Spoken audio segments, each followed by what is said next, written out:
Теңізге шығатын жолымыз жоқ. Біздің теңізіміз Ресей мен Қытай территориясы. Біз осылармен сауда саттық жасамасақ, онда экономикамыз қалай өседі? Нұрсұлтан Назарбаев.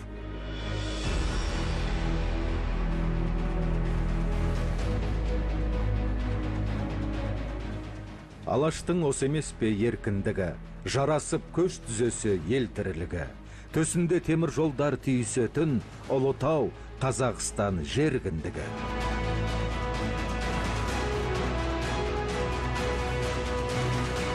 Ғұлама ғалым Қаныш Сәтбаевтың Ұлытау Қазақстанның қазынасы деген қанатты сөзі бар. Бұл аймақтың үсті тарих, асты қазына. Елбасының Ұлытауға сапары аясында тәуелсіз ел тарихындағы тағы бір тарихи оқиғаның куәсі болдық. Жезқазған Бейнеу және Арқалық Шұбаркөл темір жол магистральдарының тұсауы кесілді. Жалпы ұзындығы 1200 шақырымнан асатын бұл жоба орталық Қазақстаннан Ақтау портына, Түркменстанға дейін және Парсы шығанағы бағытындағы ең қысқа әрі тиімді темір жол қатынасы. Ал Арқалық Шұбаркөл темір жол желісі ел орталығынан Ресейге, одан әрі Батыс Еуропа елдеріне шығарады. Темір жол осы аймақтағы өңірлердің серпінді дамуына ықпал етеді. Жезқазған мен Арқалық тұйық станция деген атаудан құтылып, транзиттік қалаға айналды.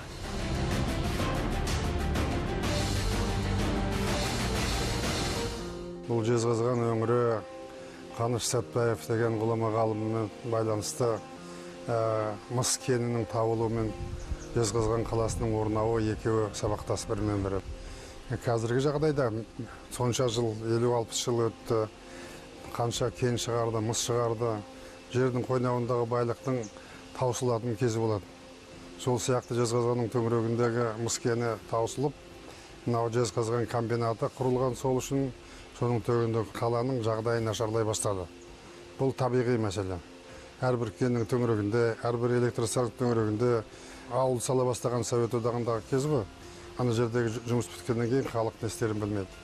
Осыған байланысты Жезқазғанның темір жолдың тұйығында тұрғаны әр уақытта қиналтатын болатын. Бірінші, екіншіден барлық темір жолды Совет одағы кезінде Ресейге қарай салған ғой бұлар. Ал бұлай көлденең жүретін, елді бір-бірімен қатыстыратын жол салынбаған, ол Ресейдің де Совет одағының да ешқандай жоспарына кірмеген болатын. Қазақстанды ойламаған нәрсе болатын. Сондықтан мінекей жағдай болып, Қазақстанның мемлекеті экономика байланысты 500 миллиард теңге ақша бөлінетін жағдайға келгеннен кейін, осындай өте үлкен 1200 шақырымдық темір жол салынды. Бұл айта салғанға өте оңай. Ал енді мағынасын көретін болсақ, бұл алдымыздағы 50-100 жылдарда пайдаланылатын нәрсе. Темір жол 4 облыстың бірнеше ауданына өмір береді. Сол темір жолдың бойында жұмыс табылады. Жұмыс толғаннан кейін халық қомданатын болады. Мынау даламызды ел жайлайтын болады.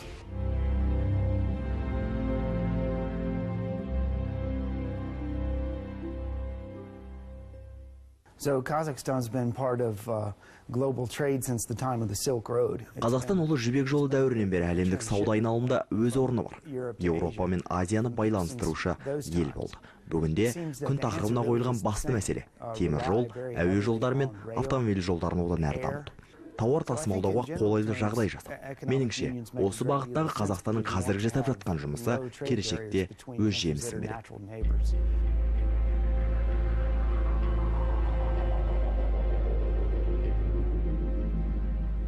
Шұбаркөлдің көмірі, Қостанайдың темірі, Жезқазғанның мысы, ел ырысы астық тиелген вагондар осы жолдармен жүйткитін болады.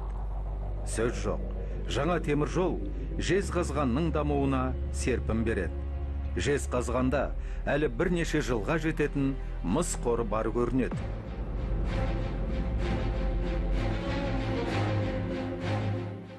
Комбинаттың жұмысын ұзарту үшін жердің астында қалған, әлгі орысша термин айтқанда целиктер болады. Үлкен кендерді қалдырып қояды да, анау шахтаның төбесін ұстап тұру үшін жердің астында. Сол кендердің ішінде бай мыс бар. Оны алу үшін үстінде тұрған ауылдар бар. Сол ауылдарды көшірмесе, ана селекталған кезде жер төмен қарай түседі дағы, ойдым болып барлық жердің астына түсіп кетуі мүмкін. Сол үшін мемлекет 250 миллион ақша шығарып, 6000 жұпыны жаман үйлерде тұратын халықты жақсы үйлерге көшіріп, астындағы кенді алып, кеннің өзінің 200 миллион тонна рудасы, одан шығатын 2 миллион тонна мыс, сонда 20-30 жылға комбинатқа жұмыс береді деген сөз.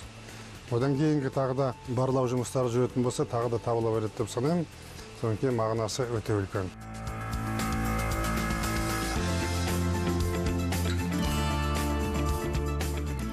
Әлемде теңізге шығар жолы жоқ 48 мемлекет бар.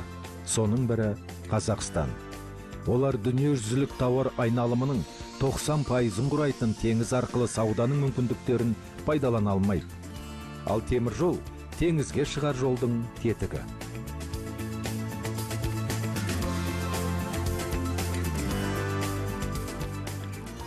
Қартаға қарап отырсаң, Қазақстан құрлықтың дәл ортасында. Теңізге шығады жоқ жағдайымыз. Мысалы, Қазақстанда 2 этажды бір үй салудың бағасы Малайзияда сондай 10 үй салудың бағасымен бірдей. Неге? Біздің суығымыз минус 40 градусқа жетеді, ыстығымыз да солай. Малайзияда біркелкі, Сингапурда біркелкі. Бізде завод салу, фабрика салу, анау Малайзиядан 5-6 есе қымбат. Ал енді олар теңіздің мұхиттың жағасында отыр, кемеге тиеді, товарын арзан жолмен жібере салады. Біз мынау Қарағандыдан, Жезқазғаннан мысты пойызға тиеп, анау Қара теңіздің жағасына апарғанша әр километріне ақша төлейміз. Қытайға апарғанша төлейміз, Ресейге апарғанша төлейміз. Анау Еуропаға апарғанша қыруар ақша төлейміз. Сонда біздің жаңағы мұхит сияқты теңізіміз не? Біздің теңізіміз Ресейдің территориясы, біздің теңізіміз Қытайдың территориясы. Біздің соның жағалауында тұрған, сол екі мемлекетті теңіз деп санасақ, біз солардың жағасында тұрмыз. Енді біз осылармен сауда-саттық жасамасақ, онда экономикамыз қалай өседі? 17 миллион халқымыз бар. 250 миллиардқа жақын өндіріс өнімі бар. 17 миллион халықты барлығымен қамтамасыз етіп, сатып болғаннан кейін ары қарай қалай өсеміз?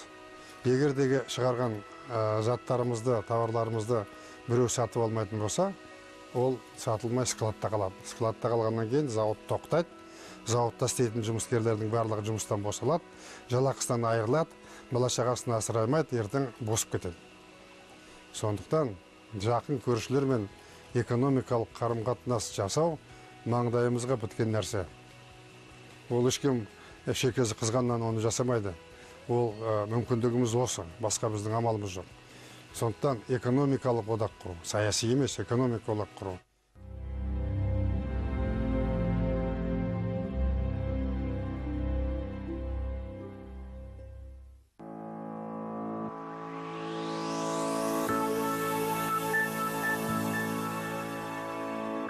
Елбасының айтқаны бар. Тәуелсіздік тәуекелі жеткендердің ғана пешенесіне бұйыратын бақыт. Енді еңселі ел болудың жолына шындап түсуіміз керек. Әулетіміздің асуы да, дәулетіміздің тасуы да өз қолымызда. Өйткені тәуелсіздік ең басты құндылығымыз.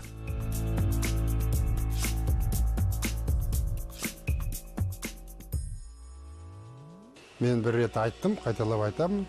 Егерде тәуелсіздікке нұқсан келтіретін болса, онда ұйымдарда Қазақстан еш уақытта болмайды. Ең жоғарғы бағалайтын біздің қасиетіміз, байлығымыз ол тәуелсіздік. Ата-бабамыздың қанымен, теріменен келген тәуелсіздікті біз біріншіден ешкімге бере алмаймыз, екіншіден қасық-қанымыз қалғанша біз оны қорғауымыз керек. Кеден одағына кірдік. Ресейдің шекарасында біздің пойыз келе жатқанда, бұл жерде мысалы бір тоннаға жай айтайық, 100 теңге төлейтін болса, Ресейдің шекарасына кіргеннен кейін 300 теңге төлейтін болатынбыз. Қазір ол жоқ. Бұл мен жай айтып отырмын, мыңдаған, миллиондаған теңге төлейтін болатынбыз. Сонда біздің товардың бағасы ана ақшаға сразу өсіп кетеді.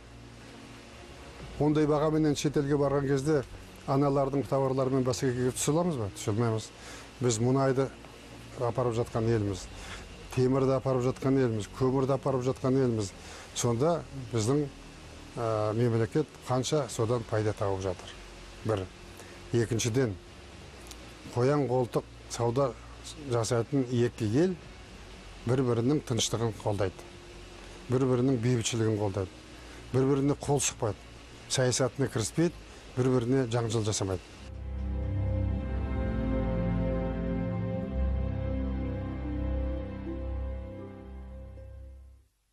I think that Меніңше, экономикалық одақ құрудың маңызы үлкен. Өйткені тауар айналымы бойынша мемлекеттер арасында ешқандай кедергі болмайды. Бұл сауда айналымдағы ең тиімді жол.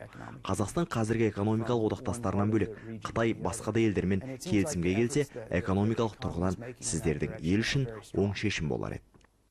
Very unusual situation. I'm very encouraged because Mr. Nazarbayev Мемлекет басшысы Нұрсұлтан Назарбаев елді қалай басқару керектігін, қалай жетістіктерге жету керек екенін меңгерген тұлға. Қазақстанның даму жолы орталық Азиядағы өзге республикаларға үлгі. Мен көптеген елді көрдім, бірталай компаниямен жұмыс істедім. Бірақ дәл Қазақстандағыдай жағдайды ешбір елде көрген емес. extremely positive.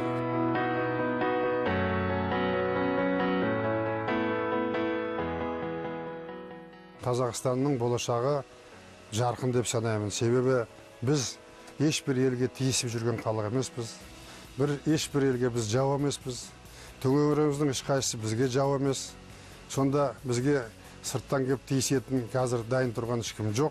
Дегенменен біз өзіміздің қауіпсіздігімізді, қарулы күштерімізді, ішімізді, сыртымызды, етек жеңімізді жиып сақ отыратын болуымыз керек.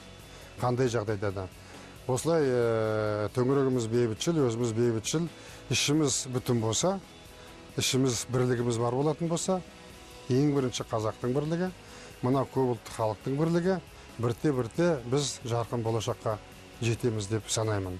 Ал енді менің арманым, ойым Қазақстан мәңгілік болсын деймін. Сондықтан мәңгілік ел деген идеяны тастадым. Мәңгілік ел болу үшін барлығын жасап жатырмыз.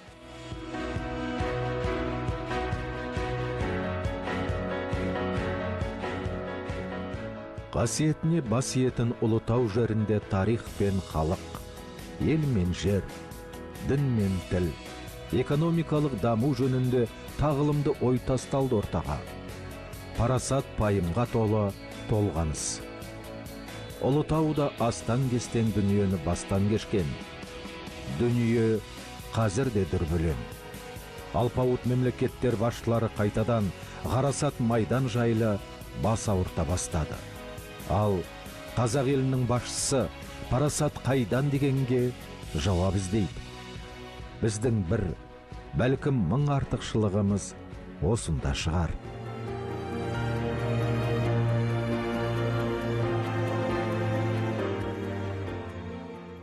Мына тұрған қайыңдар баяғыдан бері қарай сонау Жошы ханның да, Алаша ханның да, Тоқтамыстың да, Едіге батырдың да барлығының көздері көрген жер шығар. Мінекей, дүние деген ылғи тұра береді. Заман өте береді, уақыт жылжи береді, ұрпақтар бірінен кейін бірі өте береді, бірақ ата-бабамыздың жері осылай керемет болып қала береді. Осындай әулиелі жерден қуат алған халқымыз ата-бабалардың жолыменен жүреді деп санаймын. Ол жол, сара жол, мәңгілік елдің жолы.